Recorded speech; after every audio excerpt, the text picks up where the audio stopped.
the mid-sized bus. Often somewhat original, they are sometimes designed for a very specific operator or purpose in mind. One such minibus had a split personality. One version was quite stylish and handsome, while the other was more basic and homely. This is the story of the Dennis Domino, the minibus that wore either a suit or a sweatshirt. Hi, this is Jeffrey. Now, not too long ago, I did a video on 4 smaller to mid-sized buses. Now, there were just so many more smaller to mid-sized buses out there that are interesting that I decided to do a video on another one. And this video will look at the Dennis Domino.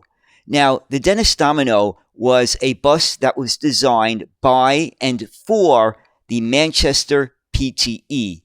Now, there was also another operator that purchased a small fleet of them as well. And one version, the Manchester version, was very stylish, while the other version, well, was not. So, let's get started in taking a look at the Dennis Domino. For over 150 years, Manchester's rail network suffered by being split. Victoria and Exchange stations in the north and Picadilly and Central in the south. From 1974, a shuttle link was created by Greater Manchester Transport called Centreline, using small buses at frequent intervals linking Piccadilly and Victoria via the city centre. The first fleet of buses for this service was built by Seddon, and although the buses were lightweight, they served Centreline well for over 10 years. However, in 1983, the Greater Manchester Passenger Transport Executive realized its 9-year-old Seddon Pennine IV-236 minibuses in use on the shuttle were nearing the end of their useful lives. They wanted something more durable, more modern, and with a better passenger experience. GMPTE employed well-known in-house industrial designer Ken Mortimer, who had originally created the concept for Manchester City Transport's revolutionary Mancunian bus. They turned to Ken again to help design the new generation of Centreline buses. The result was the Domino, a stylish new Centreline minibus for the 1980s. Sketches were given to chassis makers, Dennis and coach builders Northern Counties, and the final result, delivered in 1985, followed the concept drawings very closely. It was in essence a scaled-down single-decker mini version of the Dennis Donminator, which itself was in production from 1977 to 1996 and was developed for intensive urban work on short and medium-length routes. It can be regarded as a predecessor of the successful Dennis Dart. The first of the GMPTE Dominos was exhibited at the Bus and Coach Council's show at the Earls Court Exhibition Centre in 1985. The Domino was only sold to 2 customers, 20 for Greater Manchester Transport and 14 for South Yorkshire Transport, for a grand total of 34 buses. The Dominos for Greater Manchester Transport were bodied by Northern Counties and South Yorkshire Transports by Optare.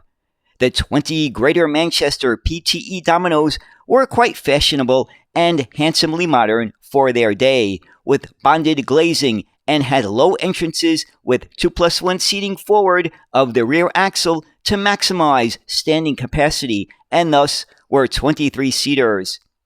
Greater Manchester PTE were quite unique among bus operators of the time in having, as a result of buying Lancashire United Transport, a wholly owned coach builder, the Northern Counties Motor and Engineering Company.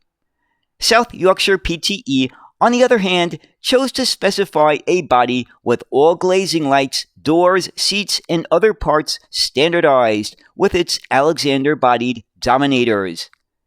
The all-aluminum South Yorkshire Domino bodies were the first to be built by Optare after they had taken over the Charles H. Rowe Coachworks from British Leyland. Unlike most subsequent work from Optare, they were far from stylish, being of a very angular outline and fitted with a higher floor than the Greater Manchester buses, with a 3-step entrance leading to a slightly ramped obstruction-free floor with 33 seats. These 14 buses were marginally longer than the GMPTE buses at 7.8 meters and delivered before the first of the GMPTE buses. These were to replace second-hand Bristol LH buses on services reaching into more inaccessible areas of Sheffield. Let's now take a look at the basic specifications of these buses, which were: number 1, length was 7.6 meters for the Manchester Dominos and 7.8 meters for the South Yorkshire version. Number 2, width was 2.5 meters and height was 3.11 meters. Number 3, seating capacity ranged from 23 to 30. Number 4, it was powered by a transversely and vertically mounted Perkins T6.354.4 turbocharged engine of 5.7 liters and 130 brake horsepower. Number 5, its transmission was an Avon Maxwell, an automatic electronically controlled constant mesh gearbox using small multi-plate clutch units to select drive ratios. And number 6, it was also fitted with a front radiator, full air suspension, power steering, and 16-inch wheels. At the time, the Domino was considered to be somewhat over-engineered for its intended use, and comparisons were made to a similar minibus, the very modern JJL, of which only 4 were built in 1979. The 20 GMPTE Dominos with Ken Mortimer designed Northern Counties bodies entered service in late 1985.